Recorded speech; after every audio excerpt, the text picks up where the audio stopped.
2024-25 অর্থবর্ষ শুরু হলো। আমরা প্রতি অর্থবর্ষে শুরু হলে নানা অর্থনৈতিক পরিকল্পনা করবার চেষ্টা করি, নানা রেজুলেশন নিই, নানা পরিকল্পনা নিই যে এইভাবে আমার আর্থিক পরিকল্পনাগুলো চালাবো, কিন্তু সেটা বেশিরভাগ ক্ষেত্রেই কার্যকরী করে উঠতে পারি না সঠিক পরিকল্পনার অভাবে।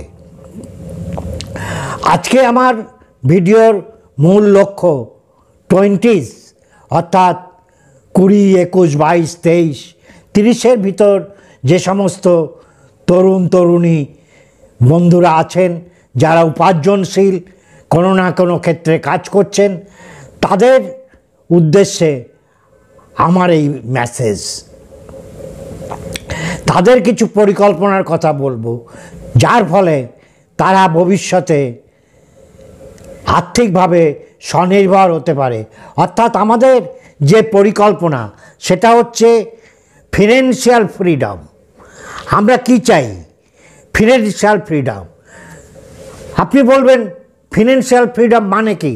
আমি জেট বিমান উপহার দেব আমার বউকে, আমি যখন ইচ্ছে বিদেশে ভ্রমণে যাব?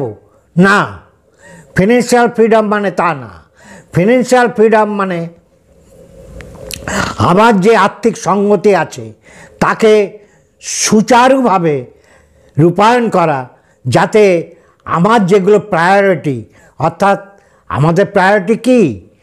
ছেলেমেয়ের ভালো শিক্ষা, বৃদ্ধ বাবা মার চিকিৎসার ব্যবস্থা করা, এবং কোনো অঘটন ঘটলে যাতে পরিবার জলে ভেসে না যায় তাদের নিরাপত্তার ব্যবস্থা করা আমার অবর্তমানে। এগুলোই হচ্ছে ফিনান্সিয়াল ফ্রিডমের মূল কথা। এই পরিকল্পনা যদি আমরা সঠিকভাবে রূপায়ণ করতে পারি তাহলে আমরা নিশ্চিন্তে ঘুমাতে পারবো, আমাদের উৎকণ্ঠা থাকবে না যে কি হয়। সবসময় তো আমাদের এই আশঙ্কা, যদি কিছু ঘটে কি হবে, কি হয়। তা আজকে আমি 5টা গোল্ডেন রুল বলবো, যেগুলো ফলো করলে আপনাদের আর্থিক পরিকল্পনা সঠিকভাবে পরিচালনা করতে পারবেন। এবং আমার টার্গেট গ্রুপ বলেছি 4 শ্রেণীতে: যাদের পারিবারিক আয়, নিট আয় অর্থাৎ টেক হোম আয় 20,000 টাকার ভিতর; দ্বিতীয় শ্রেণী 20,000 থেকে 50,000 টাকা; তৃতীয় শ্রেণী 50,000 টাকা থেকে 1 লাখ টাকা; এবং 1 লাখ টাকার ঊর্ধ্বে মাসিক আয় যাদের, তারাই হচ্ছে আমার টার্গেট গ্রুপ। আজকে আমি দ্বিতীয় গ্রুপের একজনকে ধরে সেই পরিকল্পনাটা কথা বলছি। এই ফর্মুলা যে কেউ যাই করুন তার ক্ষেত্রে সেভাবে হিসেব করে রূপায়ণ করতে পারবেন। ধরে নিন এক্সের আয়, মাসিক নিট আয় অর্থাৎ পারিবারিক আয় 40,000 টাকা। আমি তার আর্থিক পরিকল্পনার একটা রূপরেখা আজকে দিতে চাইছি, এবং সেখানে এই আমার 5টা গোল্ডেন রুল তাকে মানতে হবে। আমি সুজয় বলছি, আমার ইউটিউব চ্যানেলের নাম সুজয় দে। এই জাতীয় ভিডিও যদি আপনাদের ভালো লাগে তাহলে লাইক, শেয়ার, কমেন্ট করুন। আর যারা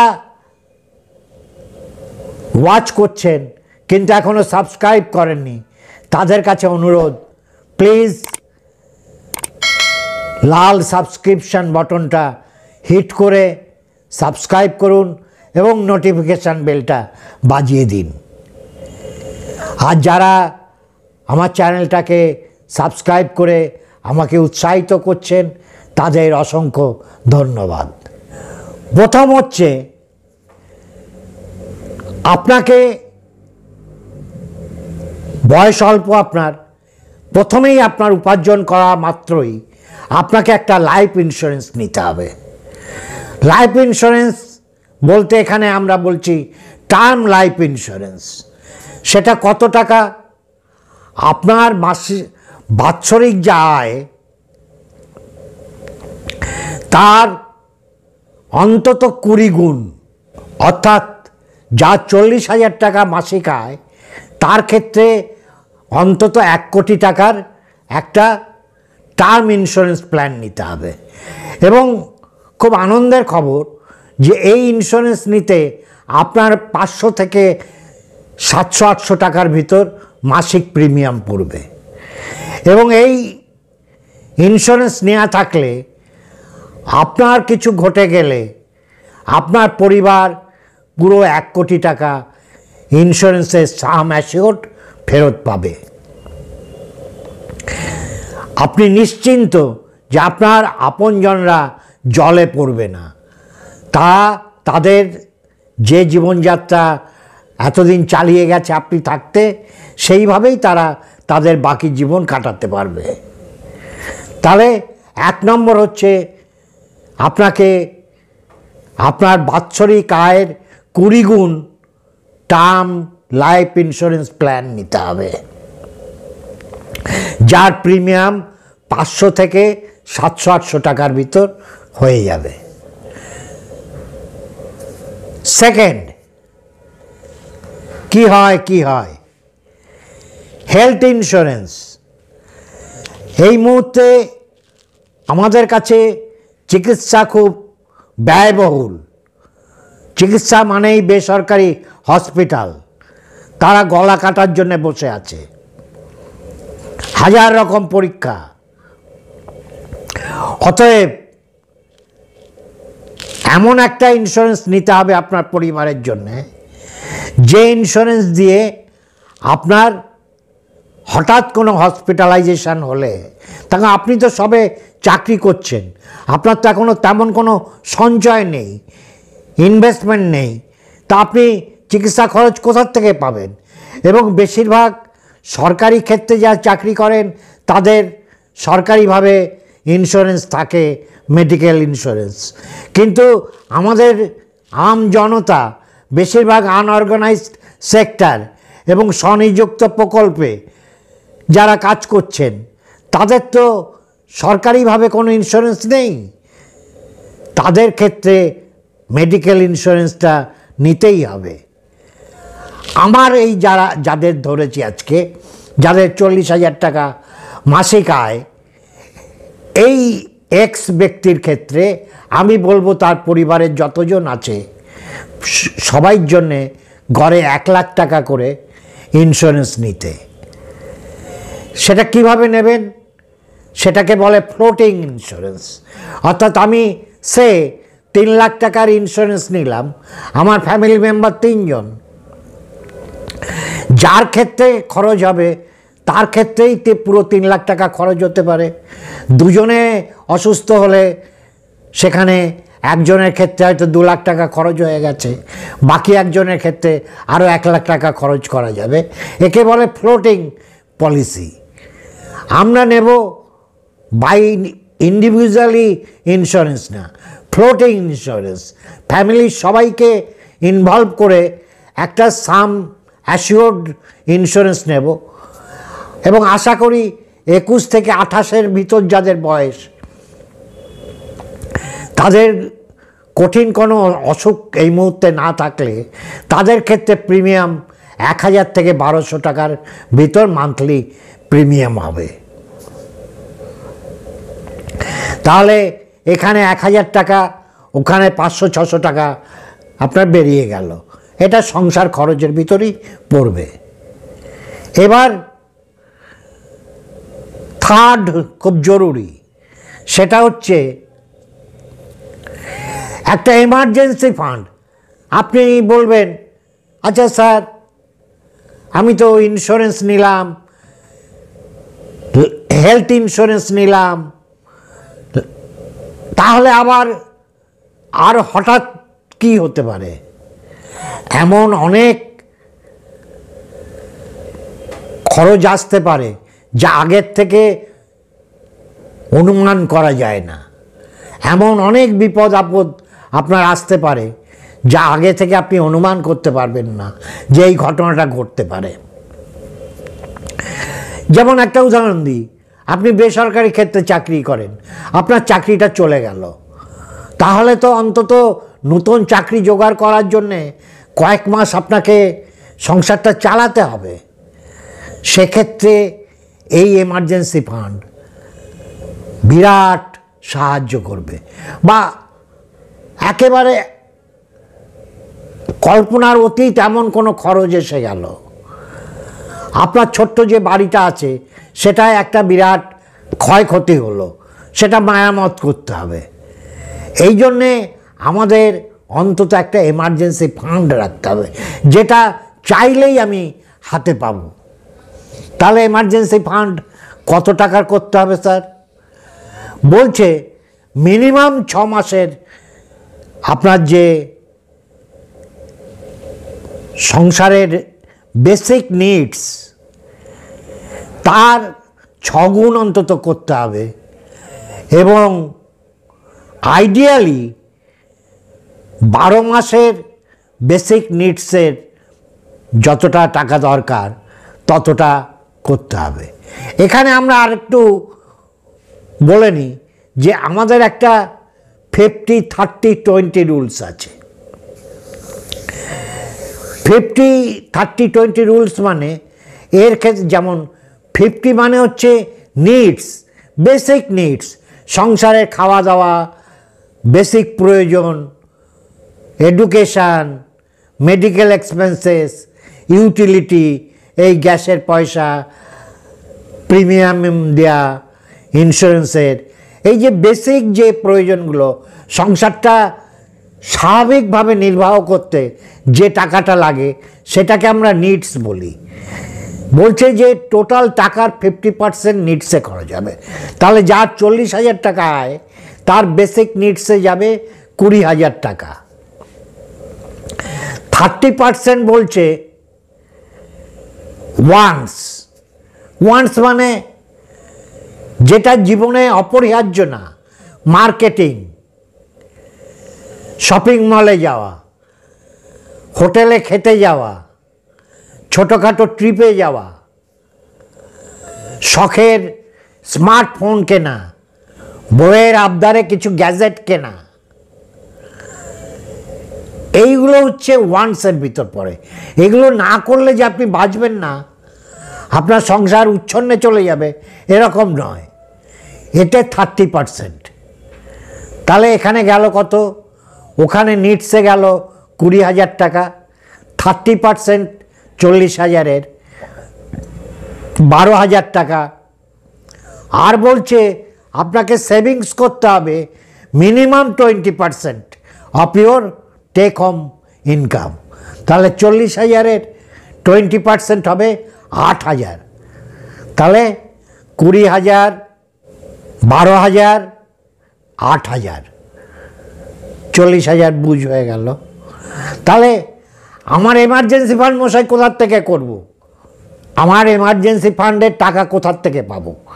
আমার এমার্জেন্সি ফান্ড যদি করতে হয় তাহলে আমার নিডস হচ্ছে 20,000 টাকা, আমার বেসিক প্রয়োজন। তার 6 টাইমস করতে হলে আমার মশাই লাগবে 1,20,000 টাকা। আমার মাসিক আয় 40,000 টাকা, 1,20,000 আমি জমাবো কেমন করে?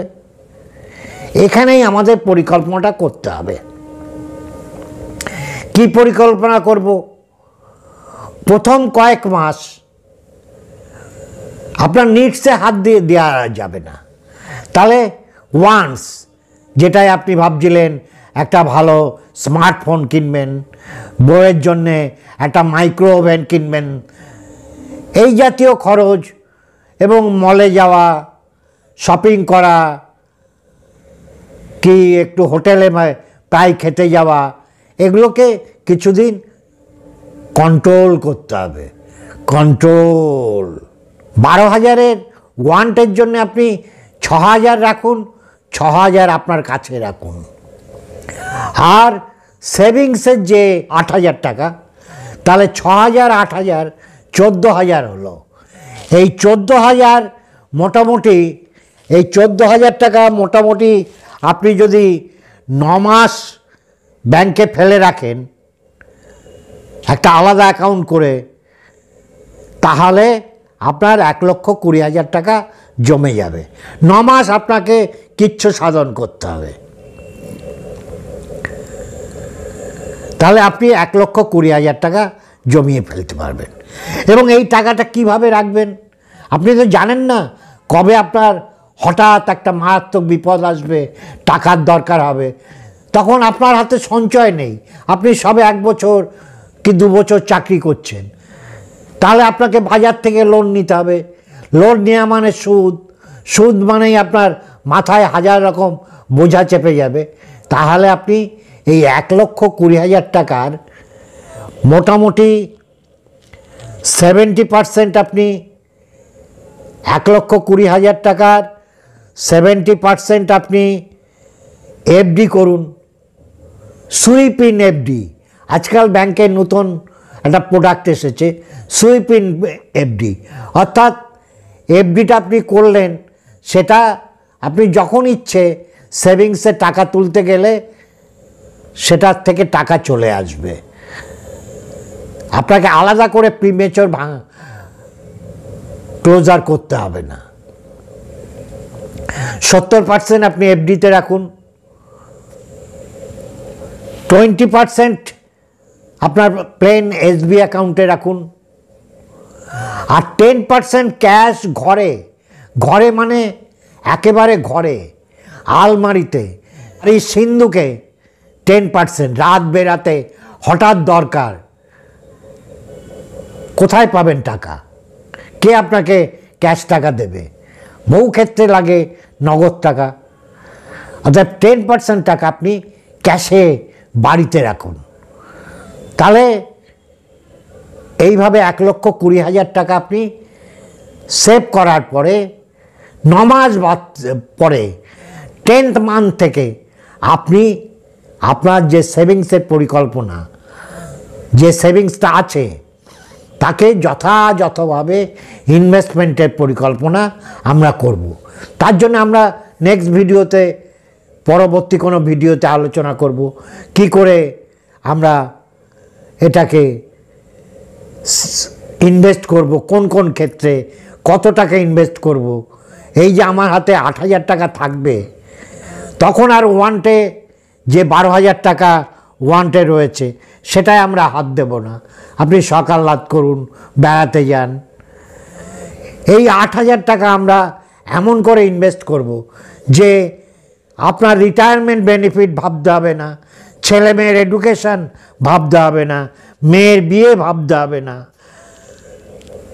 অর্থাৎ আপনি আজ থেকে 30-40 বছর বাদে যাতে রিটায়ারের পরে 1-2 কোটি টাকা সঞ্চয় করতে পারেন এবং সেই টাকার রিটার্ন দিয়ে আপনি আজকে যেভাবে সংসার চালাচ্ছেন সেভাবে সংসার চালাতে পারেন। আমাদের যদি এই রিটায়ারমেন্ট প্ল্যান না থাকে, রিটায়ারমেন্ট পলিসি যদি তৈরি না করি, হঠাৎ 60 বছরে রিটায়ারমেন্ট হয়ে গেল, আর আজকাল বেশিরভাগ ক্ষেত্রে পেনশন নেই, আর আনঅর্গানাইজ সেক্টর, ব্যবসায়ী, এদের আর কে পেনশন দেবে? অতএব আমাকে রিটায়ারমেন্টের জীবন, বয়স্ককালে যখন আমি প্রবীণ হয়ে যাব, যখন আমি আয় করতে পারবো না, তখন যাতে আমার একটা আয়ের প্রবাহ ঝর্ণাধারা থাকে, তার ব্যবস্থা করতে হবে। সেই জন্যে আজকে থেকে, অর্থাৎ ওই 9 মাসের পর থেকে 10 মাস থেকে শুরু করতে হবে ওই 8,000 টাকা বিভিন্ন জায়গায় এমন করে বিনিয়োগ করব যেটা ধীরে ধীরে বাড়তে থাকবে। তারপরে সেই টাকা বাড়লে তার থেকে আমি রিয়েল এস্টেট বা ল্যান্ড, হাউস এসব কিনতে পারবো। সেই পরিকল্পনা আমরা পরবর্তী ভিডিওতে আলোচনা করব। চতুর্থ হচ্ছে, আপনি এখনই বাড়ি গাড়ি কেনার কথা ভাববেন না। নিজে আরেকটু সচ্ছল হয়ে নিন, আরেকটু স্টেবল হয়ে যান, কিছু সঞ্চয় হোক আপনার। তারপরে আমরা নিয়ে আলোচনা করব যে বাই হাউস অথবা রেন্টেড হাউস কিসে কি বেনিফিট অঙ্ক কষে আমরা দেখব। অনেকে ঋণের বোঝায় এমন জড়িয়ে যান যাকে আমরা ডেট ট্র্যাপ বলছি, সেটা আপনি করবেন না। এখনই আপনি লোন নিতে যাবেন না। দেখবেন আপনার নামে আপনি চাকরি পাওয়ার পরেই বিভিন্ন ব্যাংক থেকে বলবে ক্রেডিট কার্ড নিন, কেউ বলবে পার্সোনাল লোন নিন। নইব চ হাই ইন্টারেস্ট এই personal loan, car loan, credit card এসবের রেট অফ ইন্টারেস্ট এত বেশি যে এগুলো প্রথম জীবনে অ্যাভয়েড করবেন। যখন নিজে স্টেবল হয়ে যাবেন, নিজের ফান্ড মার্জিন মানি জোগাড় করতে পারবেন, তখনই এগুলো নেওয়ার কথা ভাববেন। অতএব ডেফার্ট করুন, এই জাতীয় খরচগুলো এখনই করার দরকার নেই।